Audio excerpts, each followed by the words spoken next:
We pit the brand new iPhone 5S against one of the most recent Android releases. It's Josh Vergara from Android Authority. What's going on, everybody? And this is the iPhone 5S versus the LG G2.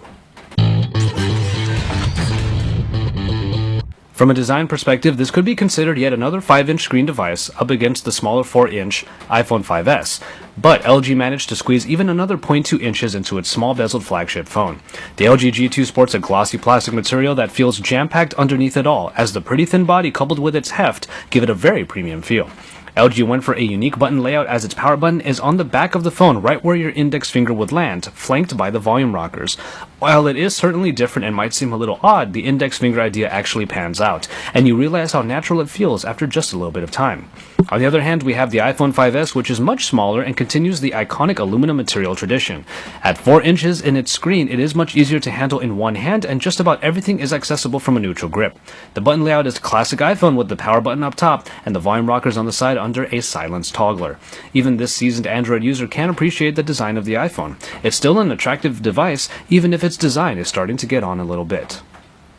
With such different screens, it's easy to realize that this becomes a battle of sizes. While we have the 4-inch Retina display on the iPhone capable of 1136 by 640 resolution, the 5.2-inch IPS screen on the G2 is a 1080p display. Though 1080p displays have become very popular due to their media viewing experiences, it's no reason to completely disregard the iPhone's smaller screen.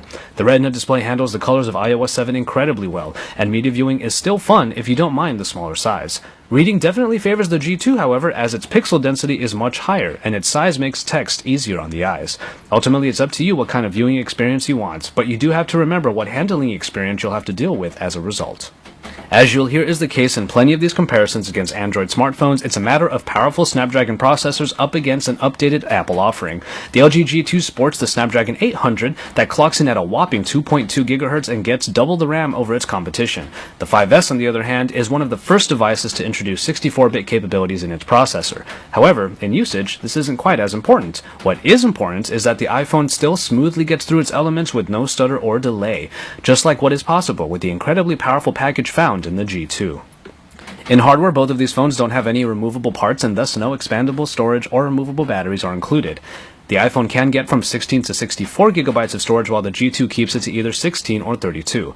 The 3000 mAh battery in the G2 might dwarf the much smaller unit found in the iPhone, but with different demands in either system, usage obviously dictates overall longevity. Otherwise, the addition the 5S has over the G2 is its fingerprint reader, located in the flattened home button up front. It's an interesting and novel addition whose location makes much sense, but whether or not it speeds up waking your phone depends on how accurately you can scan your fingerprint on that first try. In the camera department, both of these phones got updates. While the iPhone 5S got an overhauled app, the G2 was able to add in optical image stabilization. OIS helps to not only keep photos and videos from getting blurry with your shaky hands, it also helps flood more light in during those low light situations. Otherwise, it comes with a plethora of modes in its app, definitely giving you a lot of control over your smartphone photography. The iPhone 5S brings more modes into its app, which gets a very attractive makeover as a blur transition gets you from one to the other. Additions include a square mode, basically for Instagram, slow motion video capture, and a bunch of filters, live filters built in. We'll take a closer look at the picture quality between these two cameras soon, so stay tuned for that. And finally, in software, we deal with the battle of the numbers when it comes to user interfaces. iOS 7 gets a big design update and now is much flatter, includes many translucent effects, and is overall much more colorful. It's a greatly welcome change to the OS, and even with the additions of the Control Center, enhanced notification dropdown, and enhanced multitasking, it's a new look with an almost completely familiar feel. The Optimus UI of the G2, on the other hand, should be familiar to LG veterans who know the multitudes of things that it is capable of. Q-Slide apps, Q-Memo, and Q-Remote are just a few of the many things the G2 is capable of, not even mentioning the new Slide Aside, which puts aside whole applications in a stack for later usage.